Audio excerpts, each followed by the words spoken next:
नमस्कार मित्रों, मैं कानाराम सैनी मेरे यूट्यूब चैनल संस्कृत ज्ञान गंगा में स्वागत करता हूँ। हम लघु सिद्धांत कौमुदी का संज्ञा प्रकरण हम पढ़ रहे थे और अब तक हमने लगभग 12-13 सूत्र पढ़ लिए हैं। उन सूत्रों के बाद में जो अगला जो सूत्र आता है वो आता है लघु सिद्धांत कौमुदी के क्रम में। वो अगला सूत्र आता है अनुदित स्वर्ण से चापते। इस सूत्र को हम आज पढ़ेंगे। इसके आगे आने वाले जो सूत्र हैं उनको भी पढ़ेंगे। आज हम जो लघु सिद्धांत कौमुदी में जो संज्ञा प्रकरण है उस संज्ञा प्रकरण को हम खत्म कर देंगे। जितने भी सूत्र बचे हैं उन सबको पढ़ेंगे। तो जो ये अनुदित स्वर्ण से जो चापते जो सूत्र है, यह सूत्र, इस सूत्र का सबसे पहले मैं विखंडन करता हूं। तो इस विखंडन करने पर इसमें जो शब्द निकल करके बाहर आएंगे वो शब्द हैं अण, उदित, अण, फिर होगा उदित, सवर्ण से,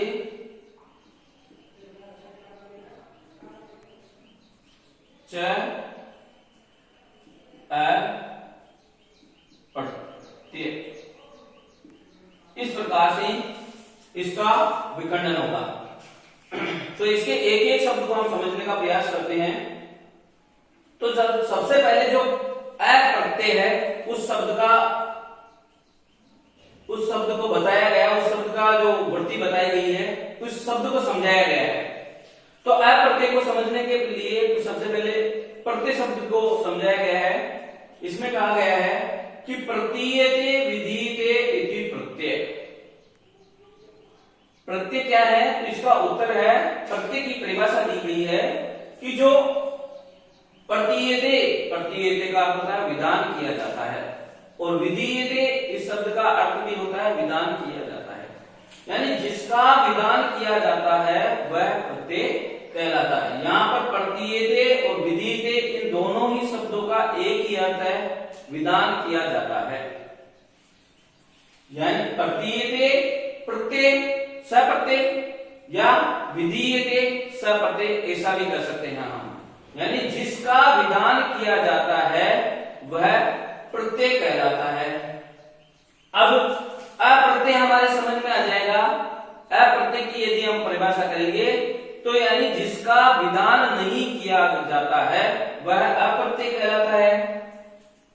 जिसका विधान न किया गया हो वह अप्रत्यय कहलाता है। तो जो प्रतीयते विधीयते इति प्रत्यय, जिसका विधान किया जाता है वह प्रत्यय कहलाता है, और जो सूत्र में जो प्रयोग में लाया गया है वह अप्रत्यय है। इसीलिए आगे कहा गया है कि अविधीयमानो, जिसका विधान न किया गया हो ऐसा। अविधीयमानो यानी जिसका विधान न किया गया हो ऐसा अणो, अण, ऐसा अण, ऐसा अण में अण जो प्रत्यार बनता है उसमें आने वाले वर्ण जिसका विधान न किया गया हो ऐसे अण, और उदित च का अर्थ पहले आ जाएगा, और उदित वर्णों की स्वर्ण संज्ञा साथ स्वर्ण संज्ञा होती है। तो आगे कहा गया है कि अत्रेवाण परेण नकार है। जो इस सूत्र में जो आगे आया अविधीयमानो हमने समझ लिया, अण और उदित इन चीजों को समझा रहे हैं लघु सिद्धांत कौमुदी की वृत्ति में कि अत्रेवाण, जो यहाँ पर जो अण का प्रयोग किया गया है वो अण परेण नकारेण, जो बाद वाला जो नकार आया है माइस्ट्री सूत्रों में, उस नकार से यहाँ पर जो नकार से उसका अर्थ है। यहाँ हम इसको माइस्ट्री सूत्रों को लिखकर ही समझने का प्रयास करते हैं। पहला सूत्र है माइस्ट्री सूत्रों में अ इ उ ण, एक अंत तो यहीं पर आ गया।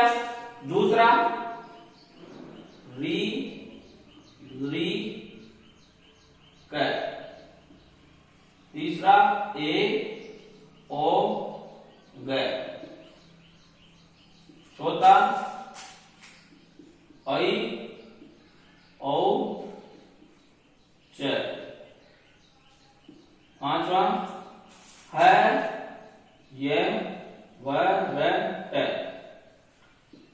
और छठा लन। तो यहां पर जो कहा गया है अत्रेवा, जो इस सूत्र में जो अण कहा गया है वो अण पर नकारतक है। जो अण जो प्रत्यार बनाना है वो अण प्रत्यार पर नकारतक पर जो बाद में वाला जो नकार है वहां तक बनाना है। मैंने शुरू में ही जब माइसर सूत्रों को समझाया था उस सूत्रों में मैंने बताया था आपको कि जो अण प्रत्यार है वो दो प्रकार से बनते हैं। उनमें दो प्रकार के वर्णों का ग्रहण होता है। एक तो अ ई उ, अ ई और उ, इन तीन वर्णों का ग्रहण होता है एक अण में। और एक अण प्रत्यार जो बनता है उसमें 14 वर्णों का ग्रहण होता है। अ ई उ री ली ए ओ आई औ है ये व र और ल। इस प्रकार से ये 14 वर्ण हैं। इन 14 वर्णों का इस दूसरा जो अण प्रत्यार बनता है उनमें 14 वर्णों का ग्रहण होता है।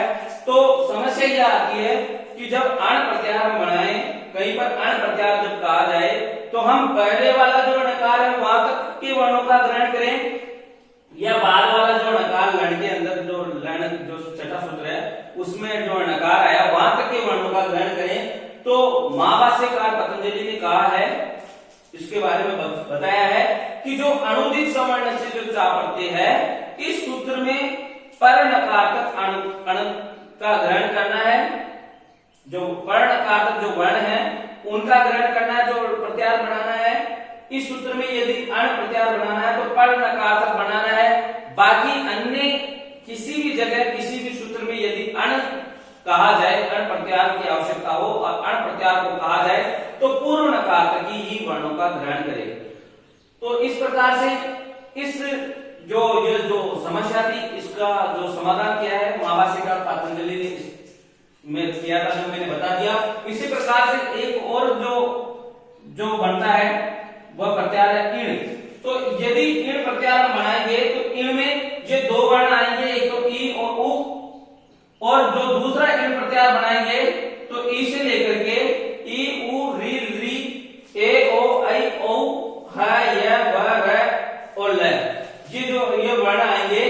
तो इसमें के बारे में भी महाभाष्यकार पतंजलि ने स्पष्ट कहा है कि यदि आपको इण प्रत्यार कहा जाए तो बाद वाला जो नकार है उसी को समझना चाहिए, जो पूर्व नकार है उसके लिए कहीं भी इण प्रत्यार के लिए नहीं कहा गया है। तो इस प्रकार से ये जो समस्या थी उसको यहाँ पर लिखा है कि अत्रेवाण परेण नकारेण, जो यहाँ पर जो अण जो ग्रहण करना है वो पर नकार बाद वाले नकार तक के वर्णों का ग्रहण करना है। इस प्रकार से इस जो अण प्रत्यार बनेगा इस अण प्रत्यार में 14 वर्णों का ग्रहण हो जाएगा। ए ई उ री ली ए ओ आई औ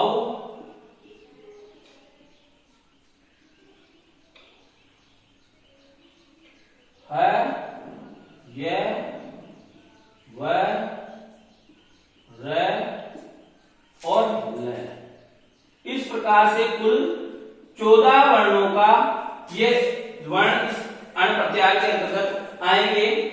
बाद में कहा गया है कि कूद जो बाद में जो शब्द आया यहाँ पर उदित, जो उदित आया यहां पर भी उदित आया उसको समझाने का प्रयास कर रहे हैं कि कू चू टू तू पू एके उदित है, यानी कू से तात्पर्य यहां पर त्रैवर्ग, चू से चवर्ग, टू से त्रैवर्ग, तू से त्रैवर्ग और पू से पैवर्ग, यानी इन 25 ही वर्णों का जो वर्णों के बारे में कहा गया है। कू से तात्पर्य है त्रैवर्ग, चू से तात्पर्य चवर्ग,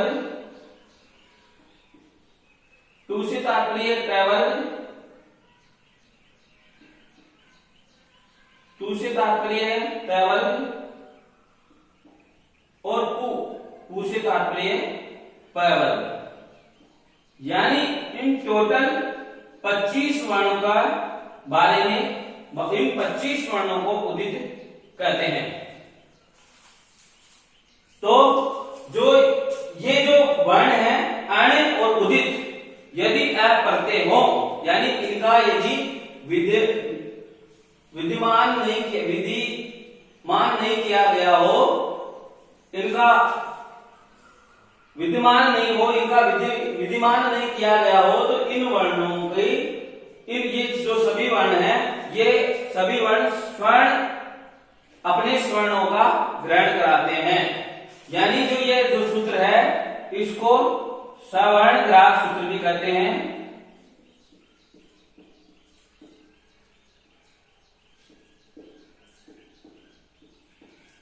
जो ये जो सूत्र है, ये सभी सवर्णों का ग्रहण कराने वाला सूत्र है। यानी इस सूत्र का कहने का अर्थ यह है कि जो अ ये मात्र कह दिया गया, तो जो ये अ की जो अ मात्र के कहने से जो अ के 18 जो प्रकार है, उन सभी का ग्रहण हो गया है। उद्दात, अनुदात, स्वरित, स्वरित, विश्व, दीर्घ, प्लुत, अनुनासिक, अनानुनासिक, ये जो 18 वेद जो मेरे पूरे वीडियो में, पहले के वीडियो में जो बताए गए हैं, उनका ग्रहण हो गया है इस सूत्र के द्वारा। तो यहां लिखा हुआ है कि अ उद्देश्य इत्ति अष्टदशानाम संज्ञा, जो ये अ इतना सा कहने से ये 18 की क्या हो जाएगी, सवर्ण संज्ञा हो जाएगी। इसी प्रकार आगे कहा गया है तथेव, तथे, कारा, कारो, कारो। तो इसको यदि हम विसर्जन विच्छेद करेंगे, इस प्रकार से होगा तथा, इकार, उकारो। यहां आ आया और या इधर ई आया, इधर ए और उ, इन दोनों को मिलाकर गुण हो जाएगा तो ए हो जाएगा, और इधर जो गुण होगा वो ओ होगा। अब मिलाएंगे तो बन जाएगा त, थ में ए की मात्रा, तथे, का, र में ओ की मात्रा, कारो, कारो, तथे, कारो, कारो। इस प्रकार से जो शब्द बना है, इसका अर्थ है कि तथा इस प्रकार से इकार और उकार के भी 18 वेद हो जाएंगे। यानी जो ई है वो भी अपने जो ई, इसके मात्र कहने से 18 प्रकार के ई सवर्णों का ग्रहण हो जाएगा। और इसी प्रकार उ मात्र के कहने से भी 18 प्रकार के सवर्णों का, इसके जो ग्रहण जो सवर्ण है उनका ग्रहण हो जाएगा। आगे कहा गया है कि ऋकारस त्रिंशत्, जो ऋकार है, जो री जो वर्ण कहा गया है, उसके 30 प्रकार के सवर्णों का ग्रहण हो जाता है। 30 प्रकार का किस प्रकार से होगा, क्योंकि जो ऊपर हमने जो वार्तिक जो पढ़ी थी, उस वार्तिक में कहा गया था कि री वर्णयो सावर्ण्य माचम, तो री और लरी है उनको सवर्ण संज्ञा होगी। तो री और लरी को सवर्ण संज्ञा होगी, तो री के 18 प्रकार और लरी के 12 प्रकार, तो ये एक ही परिवार के माने जाएंगे। इसलिए यदि री कर दिया जाए तो उसके 30 प्रकार के जो री के 18 है और री के 12 है उनका ग्रहण हो जाएगा। यानी ये जो इसके 30 प्रकार का जो सवर्ण है उन सबका ग्रहण हो जाएगा। एवं ऋकारो अपि, इसी प्रकार ऋकार भी हो जाएगा। यानी इसके भी जो 30 प्रकार हैं, 30 भेद हैं, उनका ग्रहण हो जाएगा। आगे कहा गया है एचो द्वादशानाम, जो एच है, ए, ओ, आई और औ, ये जो 4 वर्ण एच प्रत्याय के अंतर्गत आते हैं, ए से लेकर के चात्र के वर्ण, तो जो एच है इनके 12 वर्णों की स्वर्ण संख्या हो जाएगी। यानी जो ये ए हैं ये अपने 12 प्रकार के सवर्णों का ग्रहण करवाएगा, ये ओ भी 12 प्रकार के सवर्णों का ग्रहण कराएगा, आई भी 12 के और औ भी 12 आगे कहा गया है कि एचो द्वादशा नाम, यहां तक कह दिया। आगे कहा गया है अनुनासिका अनुनासिक भेदेन, अनुनासिक और अननुनासिक, जो अनुनासिक और अननुनासिक दो प्रकार के हमने वर्ण पढ़े थे, उनके भेद से ये वाला विदा, जो ये व और ल जो वर्ण है वो दो प्रकार के सवर्णों का ग्रहण कराएंगे। जो आगे कहा गया है, इस है के बारे में क्यों नहीं कहा गया डायरेक्ट, यह व और ल इन दोनों के बारे में कहा दिया गया है और र, इन दोनों वर्णों के बारे में क्यों नहीं कहा गया है? इसका उत्तर यह है कि इन जो है और र हैं इनके कोई और सवर्ण होते ही नहीं है, इसीलिए इनके बारे में नहीं कहा गया, इनके कोई सवर्ण नहीं है, इनके कोई सवर्ण नहीं है, इसीलिए इनके बारे में नहीं कहा गया। जो बचे उनके बारे में कहा गया है कि यह व और ल, ये जो तीन वर्ण हैं ये अनुनासिक और अननुनासिक, इस प्रकार से दो दो प्रकार के सवर्णों का ग्रहण कराएंगे। ये अननुनासिक वर्ण है, इसके मात्र कहने से जो अनुनासिक यह है उसका भी ग्रहण हो जाएगा, वह इतना मात्र कहने से जो अनुनासिक वह है उसका भी ग्रहण हो जाएगा, और ल मात्र कहने से जो अनुनासिक ल है उसका भी ग्रहण हो जाएगा। जो यानी ये यवलो द्विधा, जो ये वह और ल जो वर्ण है ये अननुनासिक वर्ण के कहने से अनुनासिक वर्ण के भी वर्ण का भी ग्रहण हो जाएगा। तो ये कहा गया है अनुनासिक अननुनासिक भेदेन यवला द्विधा तेन अनुनासिकास्ते, जो अनुनासिक जो वर्ण है उससे द्वयो द्वयो संज्ञा, इनकी दो दो संज्ञा हो जाएगी, यानी इसका और इसका तो कुछ कहा ही नहीं गया, और इनके जो ग्रहण करवाया जाएगा वो दो दो वर्णों की जो मैंने बताए हैं, एक अनुनासिक और एक अननुनासिक, इन दो दो प्रकार के वर्णों का इसमें सवर्णों का ग्रहण हो जाएगा। इस प्रकार से ये सूत्र सवर्ण ग्राहक सूत्र कहलाता है, क्योंकि ये सभी प्रकार के सवर्णों का ग्रहण कराता है। इसमें ये सवर्णों का ग्रहण कराने से क्या तात्पर्य है?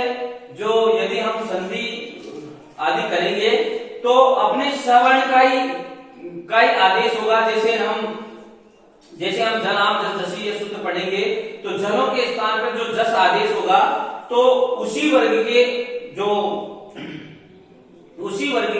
तृतीय अक्षर होगा, दूसरे वर्गों का तीसरा अक्षर नहीं होगा। इसको हम विस्तार से हम जब संधि प्रकरण पढ़ेंगे तब हम और अच्छी तरह से समझेंगे। तो इस प्रकार से यह सूत्र की व्याख्या हुई। उसके बाद में जो अगला सूत्र आता है वो सूत्र आता है प्रासन्निकर्षण संहिता। लघु सिद्धांत कौमुदी के क्रम में जो इसके बाद में जो सूत्र दिया गया है वह सूत्र अगला सूत्र है प्रासन्निकर्षण संहिता।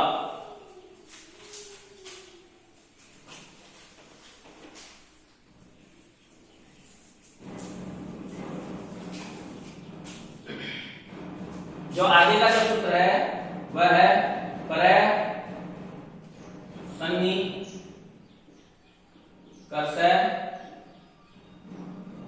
संहिता। संहिता विधायक सूत्र है यह प्रासन्निकर्षण संहिता। ये संहिता विधायक सूत्र है।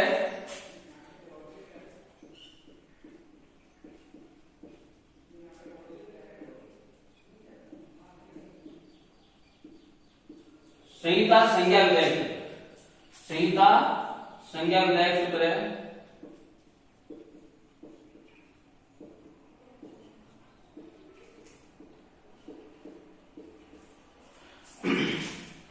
तो यदि हम संहिता इस शब्द को हिंदी में दूसरा इसका जो पर्यायवाची देखें तो इसका होता है संधि। इसको हम संधि भी कहते हैं। यानी अब इनके जो तीन शब्द आए हैं इन तीनों में से दो शब्दों का हमें विशेष रूप से जानना है। संहिता उनकी संज्ञा हो जाएगी। परस्पर जो प्रलय है इस शब्द का अर्थ होता है अत्यंत।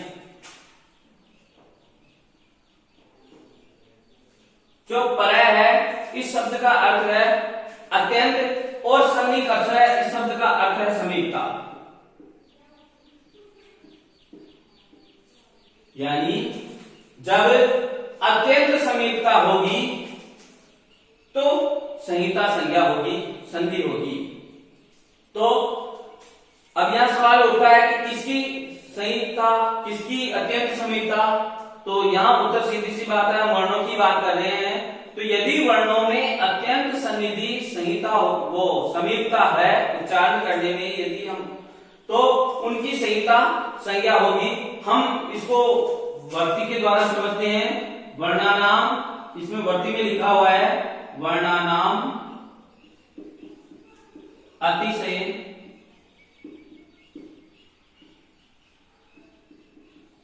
वर्णानाम अतिशयिता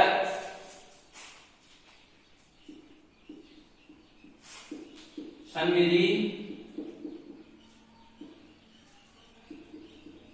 संहिता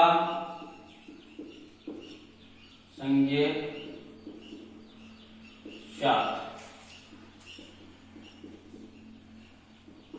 ऐसा वृत्ति में लिखा गया है कि जो वर्णानाम, जो वर्णों की जो अतिशयित है, अत्यंत सन्निधि यानी निकटता समीपता है, वो संहिता उनकी संज्ञा संज्ञा होती है। कहने का मतलब यह है कि यदि दो वर्ण आपस में, जो दो वर्ण हैं उनको यदि हम आपस में बहुत ही निकट उच्चारण करेंगे तो उनका जो रूप बदलेगा वो संहिता संज्ञा कहलाएगा। जैसे मैं आपको उदाहरण के रूप में समझाऊं तो मैं उदाहरण बताता हूं आपको। सूर्य उदय, ये उदाहरण हमने लिया।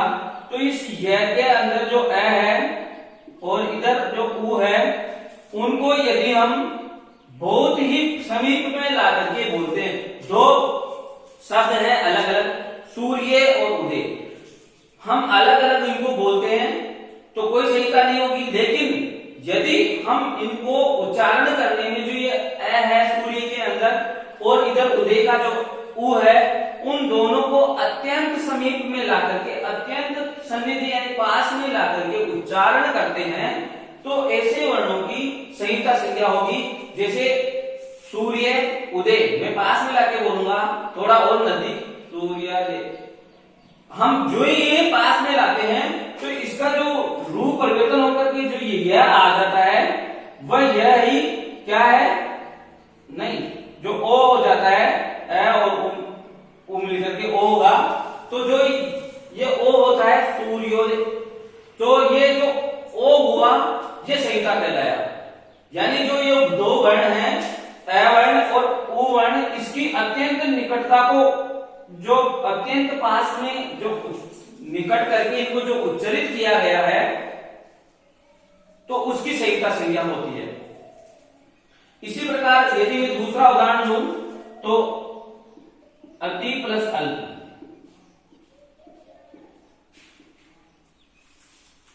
अब ये दो अलग अलग शब्द हैं, इनको यदि हम पास में ला करके, जो ई है यहां पर टी में और इधर अ है, इन दोनों को यदि हम पास में ला करके बोलेंगे अति अल्प अत्यल्प, अपने आप ही यह जो उच्चारणमान हो जाएगा वो ही संहिता कहलाता है।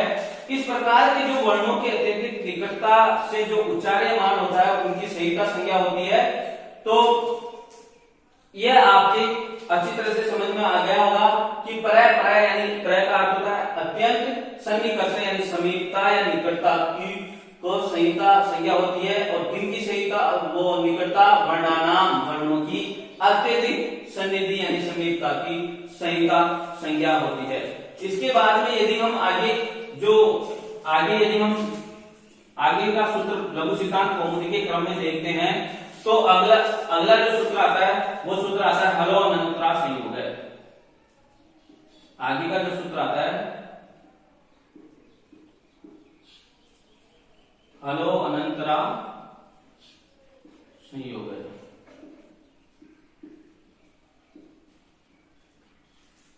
इसका यदि हम विखंडन करें तो हलय, अनंतरा,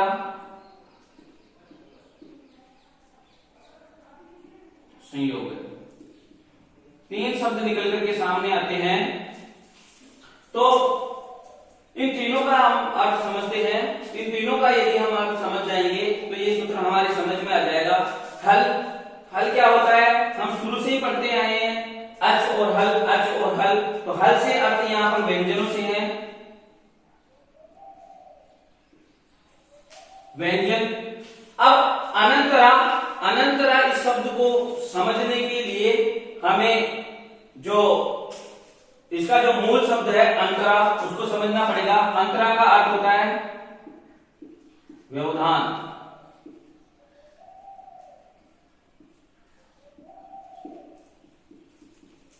अब अंतरा का अर्थ यदि व्यवधान होता है तो अनंतरा का क्या अर्थ हो जाएगा, व्यवधान से रहित।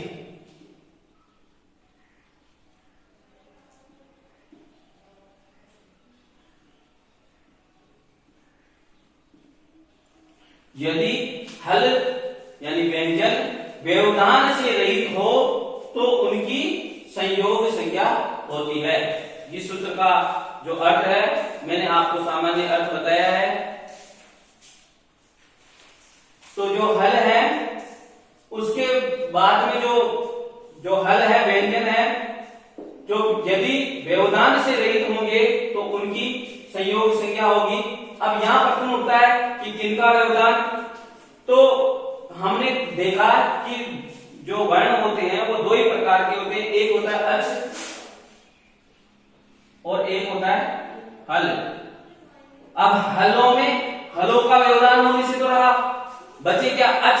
यानी जो हल वर्णों में यदि अचों का व्यवधान से रहित होगा, यानी अचों का व्यवधान नहीं होगा तो उनकी संयोग संज्ञा होगी।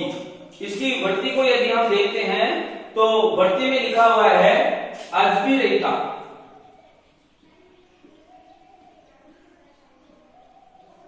अजबी रहिता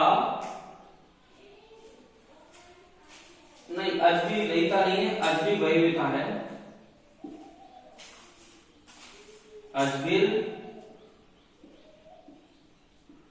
वैविता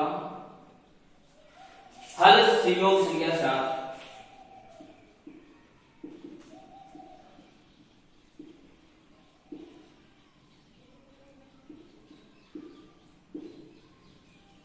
संयोग संज्ञा साथ। जो अजबी, अजबी यानी स्वर, वो स्वर अजबी, अजबी यानी स्वरों के द्वारा अवैधता यानी व्यवधान से रहित हल, स्वरों के द्वारा व्यवधान से रहित जो हल है, व्यंजन है, उनकी संयोग संज्ञा होती है। यदि मैं इसको समझाना चाहूं तो मैं आपको एक उदाहरण के रूप में समझाता हूं कि जैसे चंद्रमा है, चंद्रमा ये एक शब्द है, इसमें कितने वर्ण है, च है, उसके बाद अ है, उसके बाद न, उसके बाद द, उसके बाद र, उसके बाद अ और उसके बाद म और आ। इस प्रकार से 8 वर्णों को यदि जोड़ा जाए तो चंद्रमा बनता है। तो इसमें जो व्यंजन है उन व्यंजनों में अचों का व्यवधान नहीं होना चाहिए, और यदि व्यंजनों में अचों का व्यवधान नहीं होगा तो उनकी संयोग संज्ञा होगी। हम समझते हैं जो ये च है उसके बाद में व्यंजन कौन सा है, न है, इन दोनों के बीच में व्यवधान आ गया अ का, इसलिए इनकी संयोग संज्ञा नहीं होगी, इन दोनों की संयोग संज्ञा नहीं होगी। इसके बाद में जो न है उसके बाद में कोई व्यवधान नहीं है अच का, उसके बाद तुरंत बाद ध आया है और ध के बाद में तुरंत बाद में र आया है, किसी भी प्रकार के अच का कोई व्यवधान नहीं है। अतः इन तीनों वर्णों की संयोग संज्ञा होगी, यानी इन तीनों वर्णों की ये जो तीन जो व्यंजन वर्ण है इन तीनों वर्णों की संयोग संज्ञा होगी और जो रूप बनेगा वो बन जाएगा चंद्रमा। तो आपकी ये वृत्ति भी समझ में आ गई होगी कि अचवी अभिन्नता यानी अचों के द्वारा जो व्यवधान से रहित जो हल है वो व्यंजन है, उन व्यंजनों की संयोग संज्ञा होती है।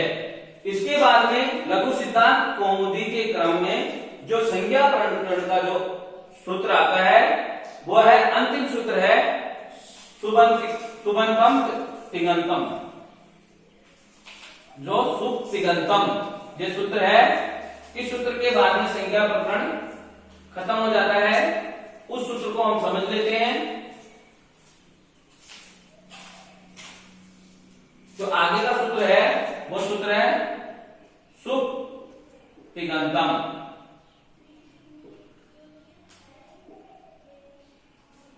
तम पदम।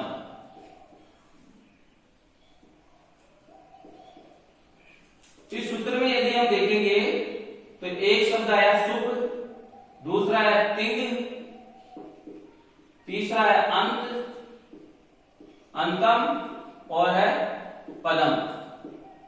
इस सूत्र का अर्थ है कि सुप आदि, जो सुप आदि जो 21 प्रत्यय हैं, सु ओजस अम ओजस टाभ्याम इस, ये इस प्रकार से जो सुप आदि जो 21 प्रत्यय हैं वो 21 प्रत्यय और तिङंतम तिप्तसजी 9 प्रकार के, और 9 प्रकार के आत्मीय पदों में चलने वाले, 9 प्रकार के प्रश्न पदों में चलने वाले, यानी 18 प्रकार के जो तिङंत प्रत्यय हैं, जिस शब्द के अंत में लगे हुए हो, जिस शब्द के अंतम, अंतम यानी अंत में हो, उस शब्द की पद संज्ञा होगी। अब पद संज्ञा करने से क्या मतलब है, क्योंकि संस्कृत में एक नियम है अपदम न प्रयुज्यतम, जो पद नहीं होता उसका प्रयोग नहीं किया जाता। इसीलिए किसी भी शब्द को संस्कृत में प्रयोग करने के लिए उससे पहले सुप या तिङंत प्रत्यय लगा करके उसको पद बनाना पड़ता है, और पद बना करके ही उसको संस्कृत भाषा में प्रयोग में लाया जा सकता है। जैसे एक राम शब्द था, इस राम शब्द से सु प्रत्यय करके, जो सु ओजस में सु प्रत्यय है, उस प्रत्यय को करके एक शब्द बनाया गया राम है। तो ये जो राम शब्द था, इस राम को संस्कृत भाषा में डायरेक्ट प्रयोग में नहीं लाया जा सकता सुप आदि प्रत्यय किए बिना। तो ये जो सुप आदि जो प्रत्यय करके जो किया जाता है, और तिङंत जो आदि, तिङंत का उदाहरण यदि मैं लूं तो पढ़ती है, इसमें क्या है, पढ़ धातु और ति प्रत्यय, तिंग तिप तिप प्रत्यय है। तो जो ये तिप प्रत्यय किया गया है उसको करके फटती रूप बनाया गया है। इस रूप का संस्कृत भाषा में प्रयोग किया जाता है, डायरेक्ट पद का प्रयोग नहीं किया जाता है। इसीलिए यहां पर कहा गया है कि जो सुप, जिस पद के अंत में सुप जो 21 प्रकार के प्रत्यय हैं और तिंग जो 18 प्रकार के प्रत्यय हैं, उन प्रत्ययों का प्रयोग हो वो पद कहलाता है, वो शब्द पद कहलाता है। इस प्रकार से आज ये हमारा संज्ञा प्रकरण पूरा हुआ। यदि आपको वीडियो पसंद आए, आपको अच्छा लग रहा है, तो मेरे वीडियो को लाइक करें और चैनल को सब्सक्राइब जरूर करें। धन्यवाद, मिलते हैं अगले वीडियो में।